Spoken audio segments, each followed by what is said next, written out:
Hello મિત્રો, જય માતાજી, ગુડ મોર્નિંગ. જો આપણે આજે દ્વારકાનું ધોરણ નાખવાનું હતું. પહેલાં જીવા કરી દીધી છે, નારે વધારી દીધી છે, કેતમ જો અગરબત્તી કરી દીધી છે, ધરું નાખવાનું ચાલુ છે. જો જો મિત્રો, આ અમારે દહેવાનું કારણ શું ખબર તમને? કે આ દ્વાગર હોય ને, આ દ્વાગર એ દબાઈ જાય, કારણ કે પાણી વારીએ ને ત્યારે તને જતી ના રહે એટલા માટે. તો આપણે જો હજુ એને અભી બોડીગાર્ડ જીમ કરે છે.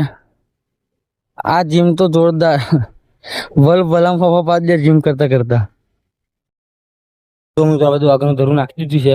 હવે પાણી વારી લઈએ. પાણી ચાલુ કરી દીધું છે એટલે આપણે શું 25 દિવસની અંદર ધરું થઈ જાય રેડી. વરસાદ પહેલા આપણું કામ થઈ જાય રેડી, કમ્પ્લીટ ધરું બરું થઈ જાય એટલે રોપાણી વાંચી દઈએ.